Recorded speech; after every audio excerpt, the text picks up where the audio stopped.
Welcome to Big Little Stories. I'm Ivy Sharmetz. A couple of years ago, I was in a store. I was checking out, and after I paid, the cashier told me to have a good day on purpose. And something about that struck me. At first, I think I wasn't sure if she meant to be deliberate about having a good day, or if she was telling me to make sure that my day was fulfilling my purpose in life. And the more I thought about it, though, I think I decided to take it to mean both, because purpose is a very powerful thing, and no one can speak more eloquently about purpose than my guest today, Suneet Bhatt. Suneet literally teaches a class on purpose at Rutgers. He's also a very dear friend of mine. Thank you so much for being here, Suneet. It is great to be here. I'm going to start by saying that we have a mutual friend who connected us a while ago. And the first conversation we had, we were talking about a possible project we were going to do together. We immediately bonded and spoke for much longer than I think either of us had intended to speak on that first call, over the power of storytelling. And I want to start with that because it's such a through line in all of the work that you do, just authentic storytelling. Can you tell me why storytelling is so important and why you've made it such a passion of yours? Yeah, I mean that's a great question. Look, I grew up loving stories, right? I grew up loving comic books. I grew up loving reading, and I think innately when I hear a story, I remember it more than when I hear anything else. When I hear facts, when I hear data, if it's not in a narrative form, I wasn't gonna remember it. And what's interesting is over time, and then I was an English major in college to my immigrant parents' chagrin. I did not take anything technical, and what was great was at one point my dad was pretty frustrated with my choice to be an English major, and my great uncle stepped in and said, "Look, no matter what career he chooses from this point forward, he's going to be able to communicate more effectively than just about anybody else there So true. because he's going to be able to put it in narrative form." And that was an aha moment for me because he told my story better than I could tell it myself. And my dad also stopped bugging me. But I think that was the start. And then since then, I've just spent a lot of time learning about why, right? So you become curious about why. And what you learn is that when you're a part of a story, when you're listening to the story, it's one of the rare times where you're actually physiologically and biologically transported within the experience of the storyteller. And that's one of the reasons why you connect with it so much is you actually feel like the story, you've become a part of the story, you're transported. And that shifts from taking in information passively to actively experiencing something, which helps with the retention, belief, conviction around it. And so that's why stories are so powerful. And I think today, with so much information available, the issue is not can I get information? The issue is can I process it, synthesize it, and retain it? And stories are so much more powerful today because of that. And that kind of leads right into your work with purpose. Hmm. So Yeah. let's start very simple here. What is purpose? How do you Okay. define purpose? Oh, wow.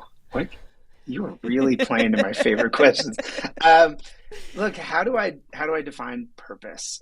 I think the first belief for me is that purpose is not something you chase. Mm. Purpose is something you arrive at through self-awareness, experimentation, and iteration. So changing purpose from this unattainable destination, trophy on a pillar that is hard to access to something that is a journey of constant evolution is the first reframe that I try and do for the folks I work with. And I think, but that's how I talk about purpose is it's really something you unearth rather than something you discover. How did you figure that out? Because I feel like Yeah. sometimes from a young age, right? Like find your purpose in life, find your purpose. We're Yeah. trained to chase purpose. How Yeah. did you figure out that it was something that it's almost like you're saying purpose is a verb and not a noun. Like you live in purpose. You Mm. don't Oh, try to achieve your purpose. yeah. I've never thought about it that way. That's well put. I think Mental note. I'm gonna explore that. I think I love that. I love that positioning. How did I discover it? I think a few different ways, but probably the most.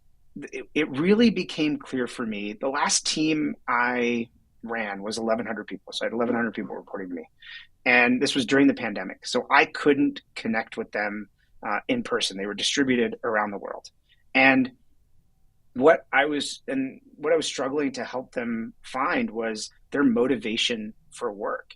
Mm. And if I tried to impose motivation on them, it was not going to work. And if I tried to give them some abstract journey to find it, they were just going to flail. So instead, I said, let's just start your purpose journey from the inside out. What matters to you? What makes you happy? What are your strengths? What do you value? When have you felt confident? What are times where you have been successful? What's the inverse? What frustrates you? Where do you get stuck? And what's interesting is when these people start unearthing and excavating and answering these questions for themselves, you start seeing patterns, right? Things start to stack on top of each other. And that's what puts you, all of a sudden you crystallize your purpose. And it's something that comes from the inside out. And that's maybe the last thing that's important about purpose. Mm. Is it has to be yours. You have to own it authentically. It's like, if you've ever done a consulting project or work for somebody else, you may do amazing work, but if you give it to them and it doesn't feel like theirs, it's not going to go Right. anywhere. You have to make it feel like theirs. And so I think that is the difference between chasing, which feels hamster wheel, and unearthing from the inside out, which feels like a really beautiful self-discovery exercise. It's scary. Like it's really scary, Well, I was just going to ask you, but it's beautiful. are people comfortable doing that exercise? Because it feels like you have to have an honesty with yourself that maybe we don't always do too well. We do. We don't. Oh wow, we could go for hours. We don't always do it. I don't think we have the space. The world doesn't give us the space to do it. And when they give us the space to do it, they don't give us the structure so we can focus on the work instead of what work to do.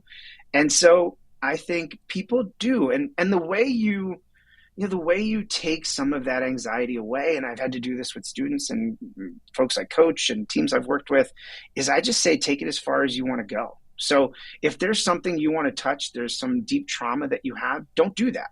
Think about it in the context of something else. Think about your purpose. It doesn't have to be forever. Just get started. Maybe it's your purpose for now. And so how do you take it, walk it back as far as you possibly can so that the person says, okay, I can do that work. But you are hitting on something that's really important. In my class, when I do cohorts for professionals in my executive coaching, there is always an opt-in. So there is a disclaimer at the beginning. There's a social contract, right? It's very Rousseauian. So I say, look, this is what I'm going to bring to the table for you. This is my promise to you, and my signature. And if you're going to do this, you need to play back that you're going to be honest. You're going to follow through. You're going to be as vulnerable as you want. You're going to tell me your limits. You're going to say, hey, this is something I'm not ready for. I'll come back to it. And we'll say, great. And I think that's why it's also progress to purpose, find and evolve. It's an iteration as opposed to one single massive leap, Superman style leap that like nobody can take, right? Are people So kind of, people are but are fearful. people Yeah. surprised? I don't mind interrupt. Are people surprised because they Yeah. sort of think they have this one purpose and then they go through this exercise and they realize, oh, wait, this is my purpose, not Goodness. that. Yes. So it happens a few different ways. I think I also let folks know that some people are going to come in and they're going to say, I already know my purpose, Mm. right? And I'll say, great. What this is going to do, if that's correct, is it's going to give you extreme confidence and conviction, this framework, in your purpose. So you're going to be able to articulate it and bring that story to life much more clearly. And you're going to know yourself so much better than you ever have before and better than anyone else ever will. So that when you articulate your purpose, you do it with greater confidence and conviction and belief because you have source material and data behind it to support sort of that action. Some people think they know their purpose and this is a switch for them. And so they are, as long as they're open to that journey, it happens. But what's beautiful is even in the course, we don't talk about purpose until class 14 out of 15.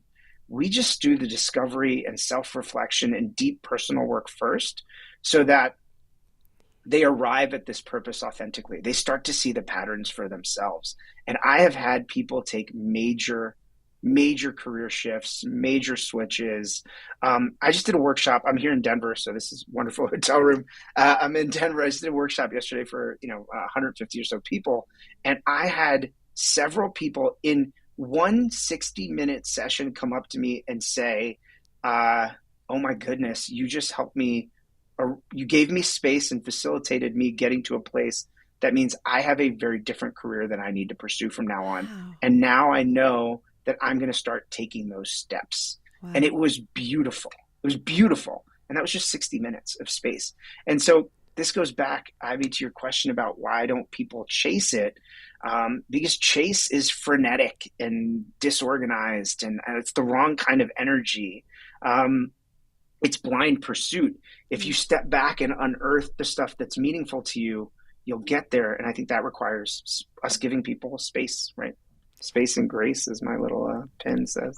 I love it. And I think it also, we started off talking about your authentic story. I think that's part of how you, I would imagine how you get to your purpose too, by being true to what is your authentic story. And all of those things that you're talking about are part of the narrative that we create for ourselves.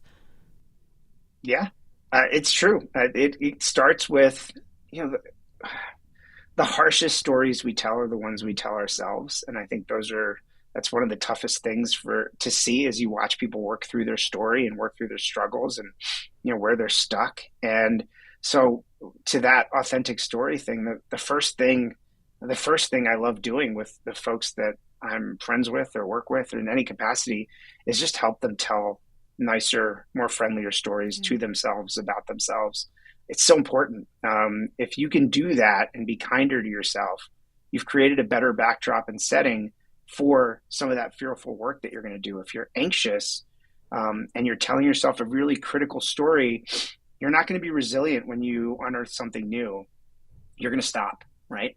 The stronger you are, the happier you are, the more growth-minded you are, the more supported you feel, the safer you feel, the more likely you are to power through the ups and downs of some of this journey to get to the truth. That's so powerful. We're going to take a very short break. And when we come back, I want to talk to you about how you teach young people about purpose, because I think that's amazing. That's amazing. We'll be right back.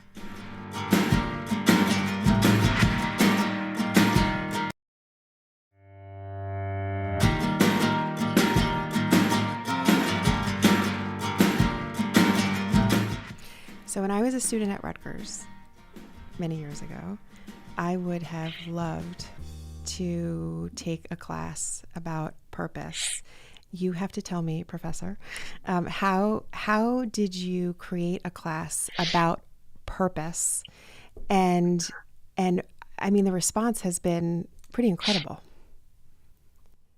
Yeah, you hit me at a pretty powerful time. I'll tell you why. But in terms of how did I arrive at this course of purpose, it was an interesting journey, right? It's a series of experiments. So, I had my team and I was taking them on purpose journeys. Long story short, I think all work is a social contract now. Employers have to get really good at saying, hey, this is what the job is. And people have to get really good at saying, okay, this is the job I want. Companies do a great job of defining what the work is. Nobody helps the people define what they really want before they accept a job. So I started doing that so that my people could be more successful in the roles that we were giving them and they were accepting. I then took that executive coaching, so work with Fortune 500 execs, et cetera, and it was great.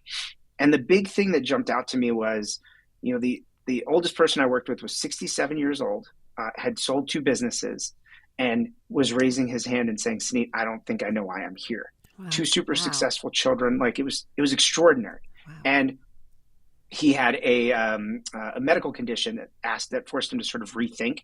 And that's why he raised his hand.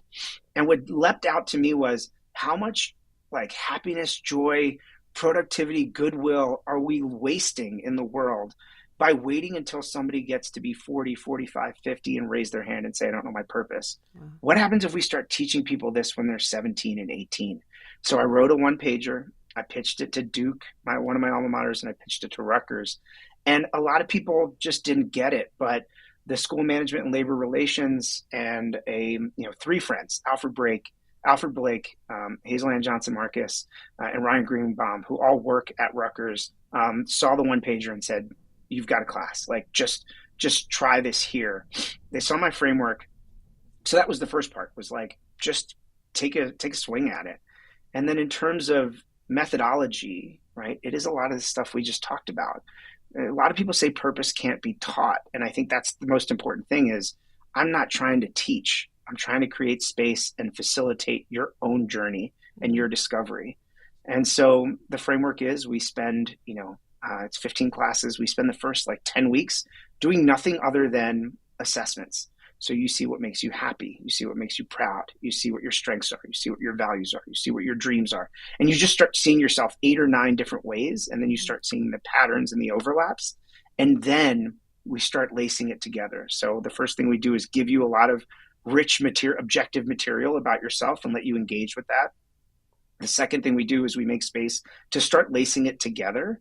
And then the third thing, and the last part of the class is, okay, where do you want to take this? Some people say, hey, I want to take this to a job. I want to take this to graduate school. I want to take this back to my family. I want to be a better kid. I want to be a better parent. And so then we build bridges. So connect dots, tie laces, build bridges. The most impactful part, I think, of the class is we do something called co-journaling. And so journaling, we know, is important.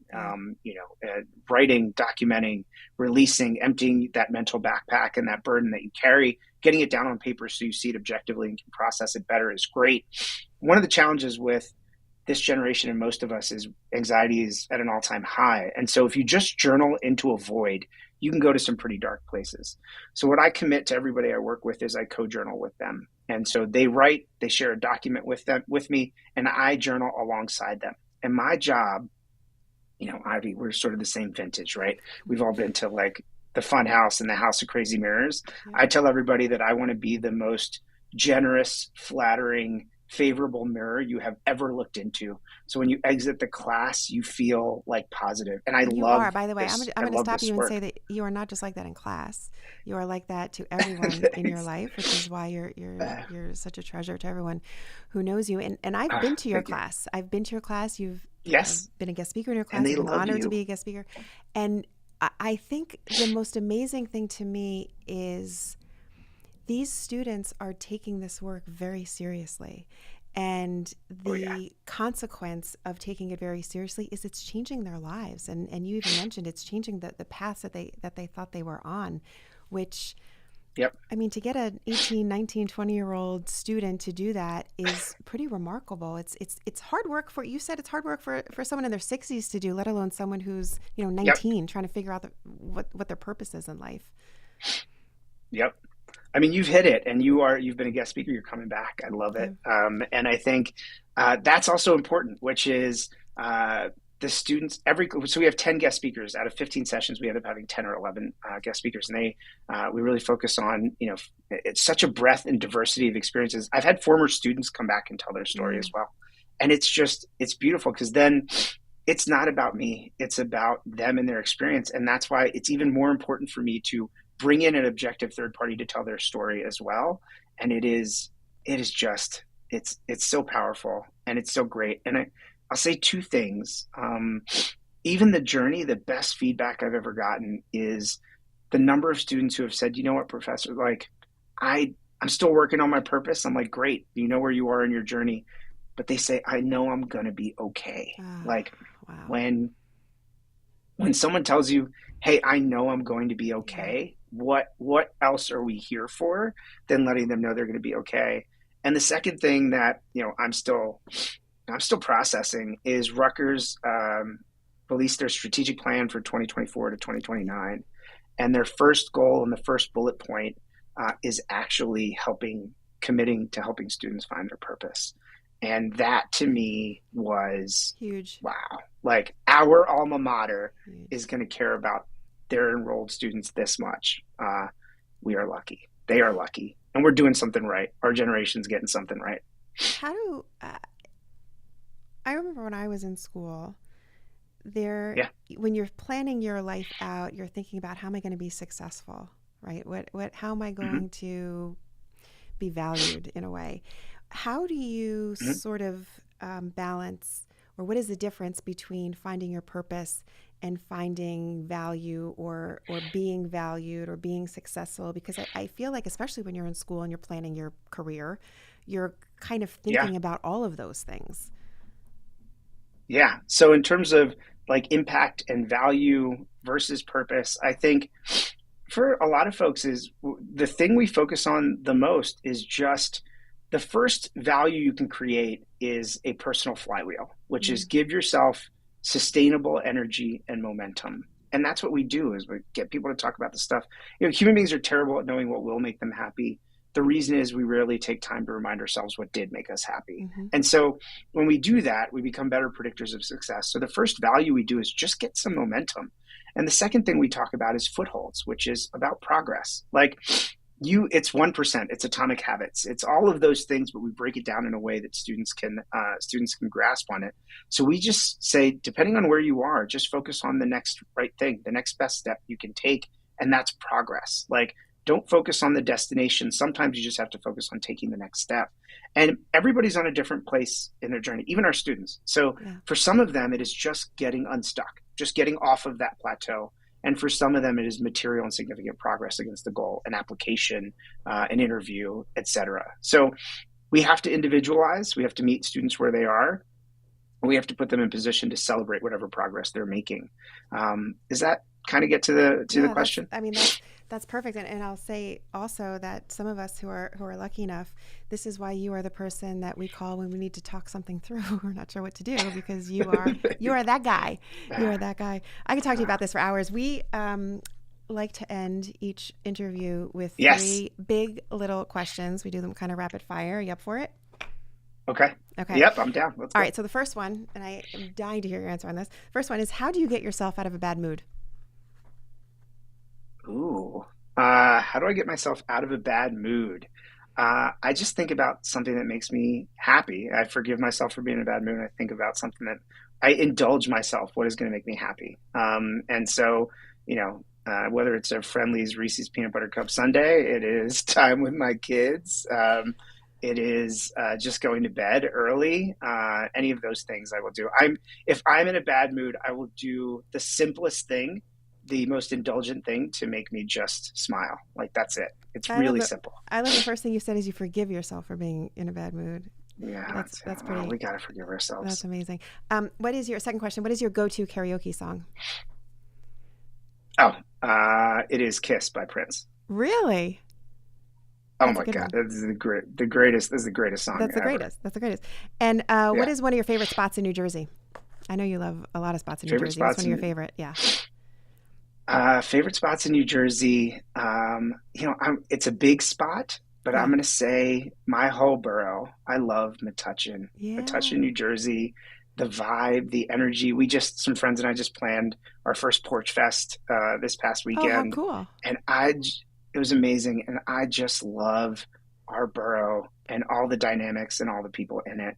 And And great it is, restaurants I too, by the never way. thought great restaurants, and I never thought I could find a home I love as much as my childhood home, and I have. Aw, I love that. You do such Yeah. great work. You are truly one of the people that make this world a better place. I feel like a better person every time I talk to you. Thank you so much for having this conversation with me. And I just think you're fantastic. So thank you so much. I appreciate it. Ah, I appreciate you. I wish you the best of luck, Thank and you. it is all mutual. Thank you. Thank you. That is it for Big Little Stories for today. I look forward to seeing you next time. Bye bye.